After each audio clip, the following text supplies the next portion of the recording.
Home Sisi yang dikasihi Tuhan, selamat pagi semuanya, selamat bertemu dalam kasih Tuhan kita Yesus Kristus. Pada kesempatan ini saya mengucapkan selamat Paskah buat kita semuanya. Selamat merayakan hari kemenangan Tuhan kita Yesus Kristus. Dan pada kesempatan yang berbahagia ini di momen Paskah, kita akan sama-sama mendengarkan satu khotbah yang akan membawa kita untuk semakin yakin dan semakin percaya bahwa Tuhan kita adalah Tuhan yang hidup, Tuhan yang dahsyat, dan Tuhan yang luar biasa. Sebelum kita mulaikan, mari kita berdoa. Bapa di surga, dalam nama Tuhan Yesus Kristus, terima kasih untuk hari yang penuh keberkatan ini. Kalau Engkau mengizinkan kami untuk memperingati hari Paskah, hari di mana kami merayakan kemenangan Kristus yang telah mati, tetapi Dia bangkit dari antara orang mati.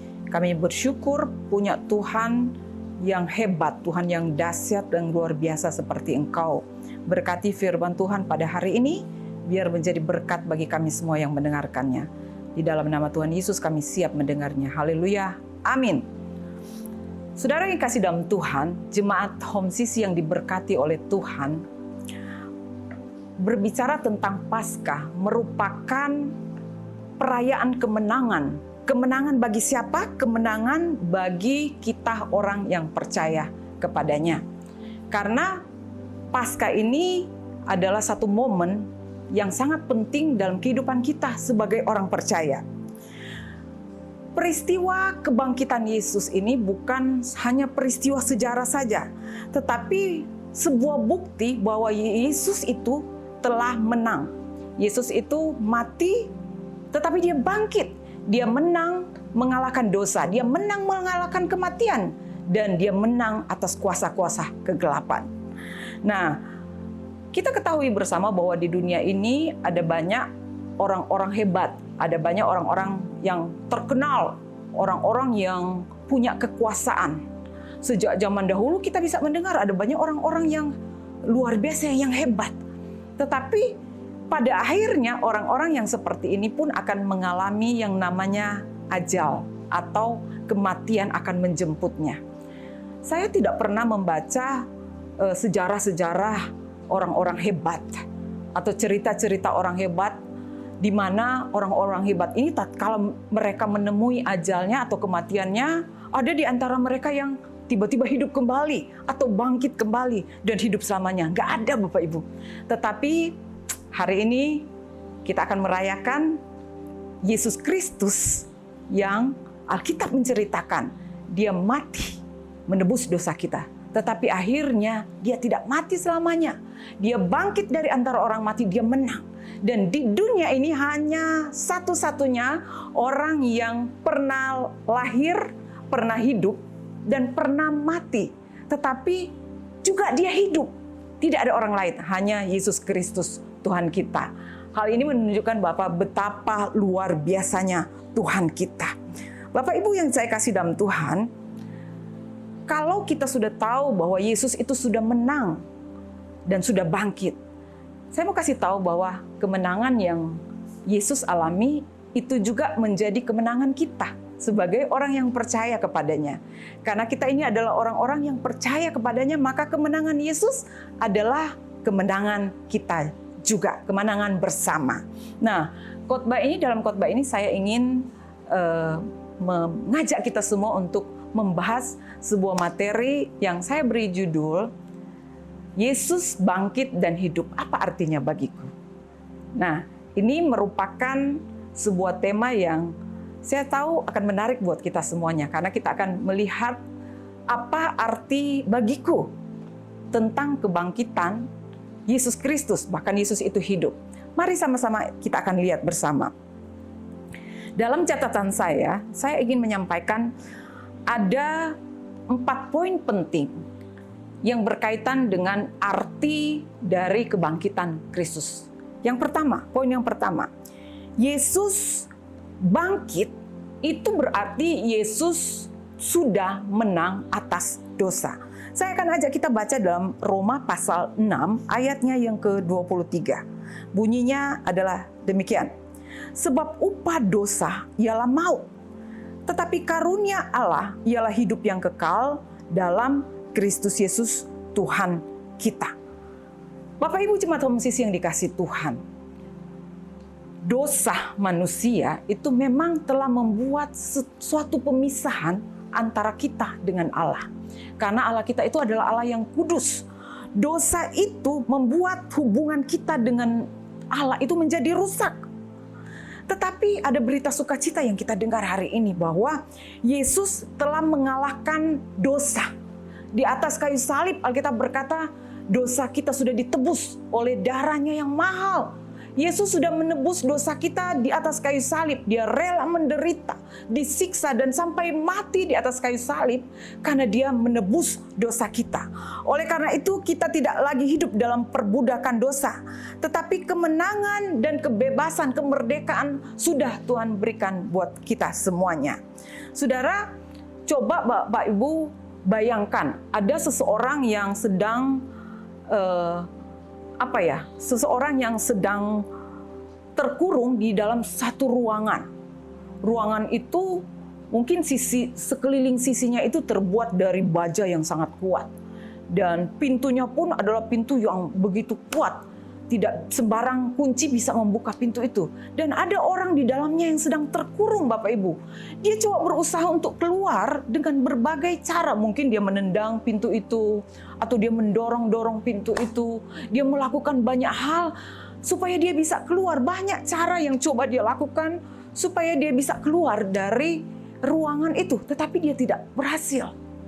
Saudara bayangkan tiba-tiba ada seseorang yang datang membawa satu kunci. Kunci emas mungkin namanya ya. Dan kunci itu memang kunci yang khusus dibuat untuk pintu itu. Tatkala dia coba membuka pintu yang terbuat dari baja itu dengan kunci yang memang kuncinya, maka pintu itu seketika itu juga langsung terbuka. Saudara yang kasih dalam Tuhan, apa yang menjadi makna dari ilustrasi ini? Hidup kita ini terkadang sudah dikuasai oleh dosa. Dosa, Alkitab berkata di ayat yang kita baca tadi bahwa upah dosa itu adalah maut. Akibat perbuatan dosa yang kita lakukan itu harusnya menghentar kita untuk masuk ke dalam maut, ke dalam kehidupan neraka yang kekal. Tetapi ada satu pribadi Bapak Ibu yang sudah membukakan pintu bagi kita, pintu kemenangan, pintu kemerdekaan, sehingga kita bisa terbebas dari dosa. Siapakah pribadi itu? Dia adalah Yesus Kristus Tuhan kita yang sudah mati di atas kayu salib, karena kematian Yesus itu adalah mengalahkan yang namanya dosa. Itu hal penting pertama yang kita perlu ketahui bersama. Bagaimana Yesus sudah menang atas dosa, termasuk dosa saudara dan saya. Poin yang kedua yang akan kita bahas, apa arti dari kebangkitan Kristus? Kebangkitan Kristus memiliki arti dan makna bahwa Yesus itu sudah menang atas kematian. Saya akan ajak kita semua baca di dalam 1 Korintus pasal 15 ayat yang ke-20. Demikian firman Tuhan. Tetapi sekarang Kristus telah dibangkitkan dari antara orang mati sebagai yang sulung dari antara orang-orang yang telah meninggal. Nah, ayat ini begitu jelas berkata bahwa Kristus itu telah dibangkitkan dari antara orang mati. Yesus bangkit dari kematian. Kematian tidak bisa membendung hidupnya. Karena apa? Yesus membuktikan bahwa maut itu tidak berkuasa atasnya. Maut tidak bisa menguasai hidup Yesus. Karena Alkitab berkata pada hari yang ketiga, Yesus bangkit dari antara orang mati. Itu sebabnya ayat tadi berkata, sekarang Kristus telah dibangkitkan dari antara orang mati sebagai yang sulung dari orang-orang yang telah meninggal. Bapak Ibu yang saya kasih dalam Tuhan, kematian itu bukanlah akhir dari segalanya. Itu yang perlu kita ketahui. Kenapa? Sebagai orang yang percaya, kita memiliki jaminan bahwa kematian itu tidak akan membuat kita mati selama-lamanya. Tetapi suatu saat nanti orang yang percaya kepada Yesus yang sudah mendahului kita, yang sudah meninggal, suatu saatnya Alkitab berkata mereka akan dibangkitkan. Seperti halnya Yesus sudah bangkit, maka orang-orang yang percaya kepadanya juga akan dibangkitkan dari antara orang mati. Mereka akan bangkit dan akan bertemu dengan Yesus Kristus. Satu pertemuan yang indah, di mana kita bertemu dengan Tuhan Yesus Kristus. Ini yang menjadi satu kekuatan bagi kita sebagai orang percaya. Kita tidak akan pernah takut dengan yang namanya kematian. Kita tidak pernah takut tatkala diperhadapkan dengan kematian yang mungkin sudah ada di hadapan kita. Ada orang-orang yang sudah terkapar di rumah sakit, yang sudah menurut pemikiran manusia mungkin sebentar lagi dia akan dipanggil oleh Tuhan. Tapi saya mau katakan bagi engkau yang percaya kepada Yesus, kematian itu bukanlah akhir dari segala-galanya. Tapi kematian itu adalah sebuah awal di mana suatu saat kita akan dibangkitkan dan kita akan bertemu dengan Tuhan kita, di mana Dia adalah Raja dalam hidup kita. Saudara, sebuah ilustrasi berkaitan dengan Yesus sudah menang atas kematian. Bapak Ibu, suatu ketika ada seorang ayah bersama seorang anak sedang berjalan di sebuah terowongan yang sangat gelap. Pada waktu memasuki terowongan yang gelap, anaknya yang masih kecil itu sontak merasa takut. Karena dia melihat, wah gelap sekali terowongan ini. Anak itu langsung memegang erat tangan ayahnya dengan berkata, "Ayah, aku takut." Tapi ayahnya dengan tenang berkata, "Nak, gak usah takut. Ayah ada bersamamu. Kita pasti bisa melewati terowongan ini." Apa yang terjadi Bapak Ibu? Suatu saat mereka melihat di ujung terowongan itu ada sebuah cahaya. Cahaya itulah yang kemudian menuntun mereka untuk berjalan dalam terowongan itu. Sampai akhirnya mereka tiba di ujung terowongan itu. Dan mereka melihat ada cahaya yang besar di dalamnya. Dan mereka bersuka cita karena melihat cahaya. Mereka bisa keluar melewati terowongan yang gelap itu. Itu sebuah sukacita yang besar buat mereka. Bapak Ibu yang kasih dalam Tuhan, terowongan ini bicara ketakutan akan kematian. Ada banyak orang-orang yang takut menghadapi yang namanya kematian. Mereka berpikir bahwa kematian itu adalah suatu tempat yang gelap, yang serem, yang sangat menakutkan. Sehingga banyak orang kalau ditanya, "Kamu mau mati sekarang?" Katakan, "Aku takut." Kenapa? Karena mereka tidak percaya kepada Yesus. Tapi saya mau katakan Bapak Ibu, Yesus sudah pernah melewati yang namanya kematian. Yesus sudah pernah ada di alam maut. Yesus pernah ada di sana, tetapi Alkitab berkata dia tidak selamanya ada di sana. Dia mengalahkan maut, dia bangkit dari kematian. Kalau Yesus sudah mengalahkan maut itu, maka saya mau katakan bahwa Yesus maut itu juga bisa dikalahkan oleh kita sebagai orang yang percaya. Sehingga kita tidak merasa takut, kita tidak merasa gentar lagi menghadapi apapun. Kita sebagai orang percaya, kita punya jaminan hidup yang kekal bersama dengan Kristus. Itulah yang menjadi kekuatan kita pada hari-hari terakhir. Mari Bapak Ibu, tetaplah bersukacita menjalani hari-hari hidupmu. Karena kita sudah memiliki jaminan surga yang kekal bagi setiap kita yang percaya kepadanya. Poin penting yang ketiga, arti dari kebangkitan Kristus adalah kebangkitan Kristus berarti Yesus telah menang atas kuasa kegelapan.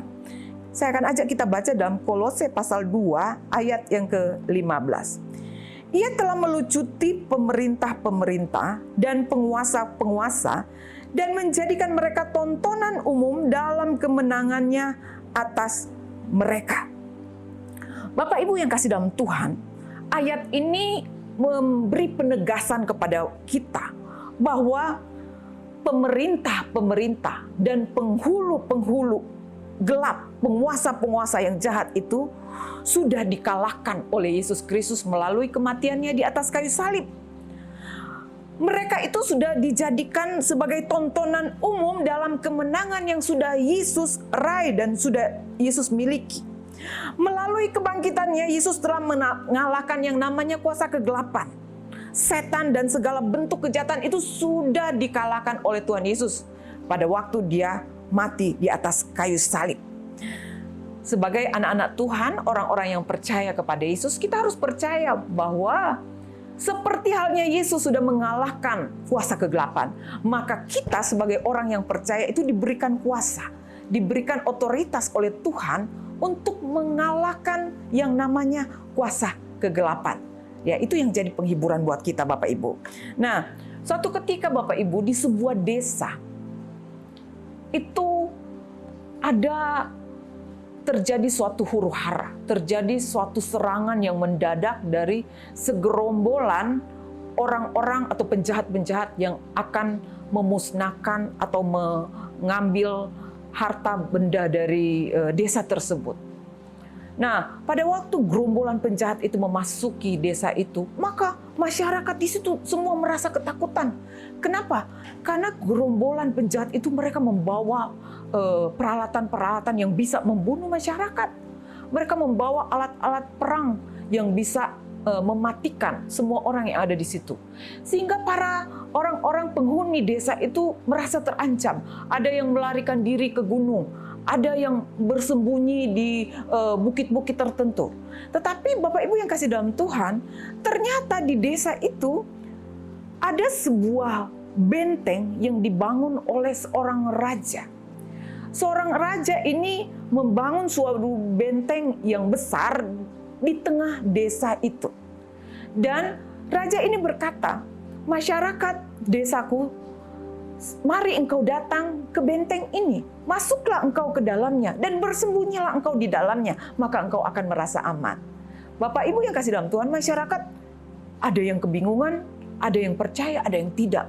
Mereka berpikir, kalau saya masuk ke benteng itu, apakah benar gerombolan penjahat itu tidak akan menyerbu benteng itu? Mendingan saya naik ke atas gunung, mungkin aman buat saya. Tetapi ada orang-orang yang percaya dengan perkataan raja ini, mereka mengambil langkah untuk mengikuti apa yang dikatakan oleh raja. Dan apa yang terjadi? Beberapa orang yang percaya kepada perkataan raja itu, mereka akhirnya masuk ke dalam benteng itu. Tatkala mereka masuk ke dalamnya, benteng itu langsung diamankan oleh sang raja, dikunci begitu rapat. Suatu saat gerombolan-gerombolan itu datang menyerbu benteng itu Bapak Ibu. Mereka menyerbu dengan peralatan-peralatan yang mereka bawa. Tetapi karena pertahanan dari benteng itu begitu kuat, maka benteng itu tidak berhasil diserbu, dikalahkan oleh para gerombolan.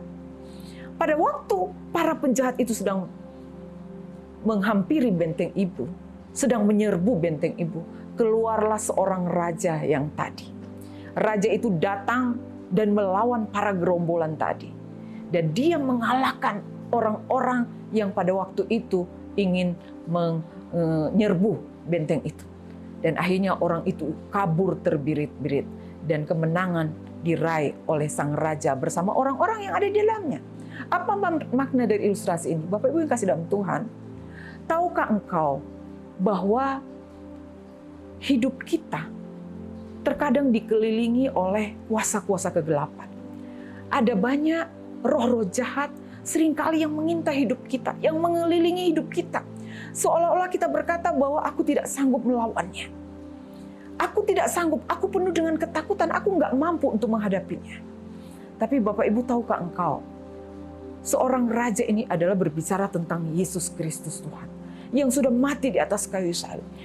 Kita berkata bahwa Yesus sudah mati. Kematiannya itu salah satunya mengalahkan kuasa-kuasa jahat, mengalahkan roh-roh jahat, mengalahkan penghulu-penghulu di udara, pemerintah-pemerintah di udara yang begitu menghantui hidup kita.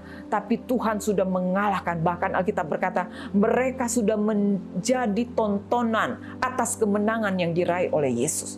Itu sebabnya hari ini saya mau katakan, jangan pernah takut dengan kuasa-kuasa gelap yang ada di sekitar kita, yang ada sekeliling kita.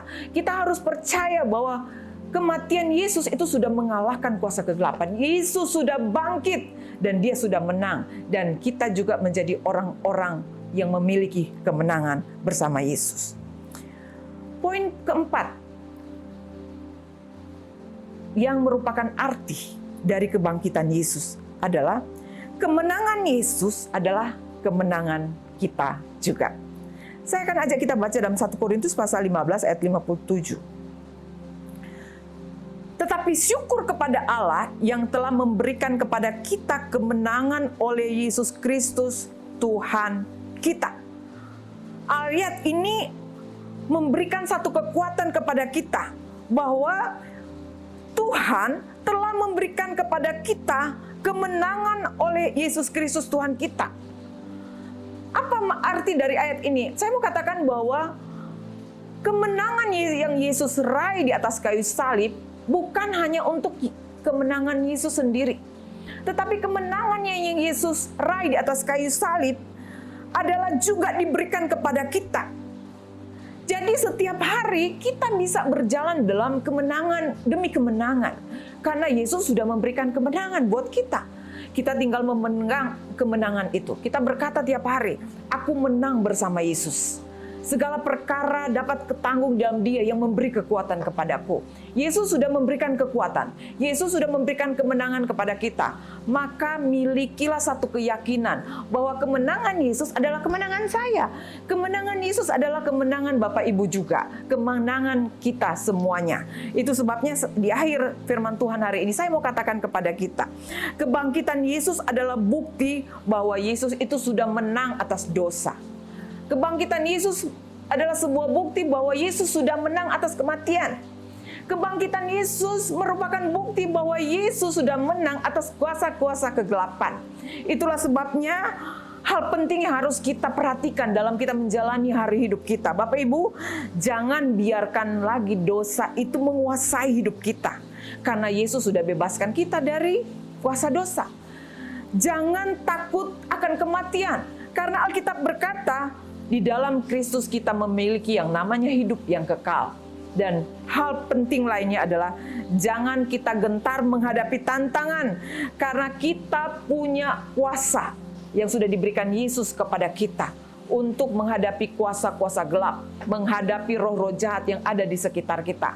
Sehingga kalau Yesus menang, maka saya menang. Kalau Yesus menang, maka Bapak Ibu semua yang mendengarkan khotbah ini juga kita menang bersama-sama. Marilah kita hidup di dalam kemenangan yang Kristus berikan. Bersaksi tentang kuasa kebangkitan yang kita rayakan pada hari ini. Tuhan Yesus memberkati kita semua. Shalom. Mari kita akan akhiri firman Tuhan ini dengan kita berdoa. Kami mengucap syukur kepadamu Bapa di surga dalam nama Tuhan Yesus. Karena hari ini kami sadar dan kami yakin bahwa kebangkitan Yesus adalah kebangkitan kami juga. Kami menjadi orang-orang yang tidak lemah, tetapi kami mulai hari ini kami meyakini bahwa kami harus menang. Kami harus bangkit dan kami harus menghadapi hari-hari hidup ini dengan percaya bahwa Tuhan beserta dengan kami. Di momen Paskah hari ini kami bersyukur karena Engkau begitu baik buat kami. Engkau mati di atas kayu salib untuk menebus dosa kami. Tetapi Engkau tidak mati selamanya, tetapi Engkau bangkit dari antara orang mati. Dan kami pun akan bangkit bersama dengan Engkau. Terima kasih untuk momentum yang berharga ini. Momentum yang indah. Kami boleh merefleksikan bagaimana kasih Tuhan yang begitu besar atas kami, atas seluruh umat manusia. Sampai hari ini kami ada bukan karena kuat dan gagah kami, tapi semua karena anugerah Tuhan. Terima kasih buat hari ini. Biarlah jemaat semua yang mendengarkan firman Tuhan ini boleh diberi kekuatan untuk semakin percaya kepada Yesus yang sudah menang. Dan semua kami juga mengalami kemenangan. Dalam nama Tuhan Yesus kami berdoa. Haleluya. Amin. Karena itu saudara-saudaraku, jemaat Kristus yang dikasihi Tuhan, angkatlah kedua tanganmu dan terimalah berkat. Mari aminkan setiap perkataan berkat yang kita percaya bahwa kita menerimanya. Tuhan memberkati engkau dan melindungi engkau. Tuhan menyertai engkau dengan wajahnya dan memberi engkau kasih karunia. Tuhan menghadapkan wajahnya kepadamu dan memberi engkau damai sejahtera. Kiranya kasih dan penyertaan Bapa di surga dan damai sejahtera dari Tuhan Yesus Kristus serta penghiburan dari Roh Kudus terus menyertai kita sampai Maranatha Tuhan Yesus datang kembali. Kita yang percaya dan menerima berkat Tuhan, mari kita sama-sama katakan amin. Selamat hari Minggu, selamat berkumpul bersama dengan keluarga. Terus cintai Tuhan, Berhenti menghakimi dan selalu jadi berkat. Tuhan Yesus memberkati.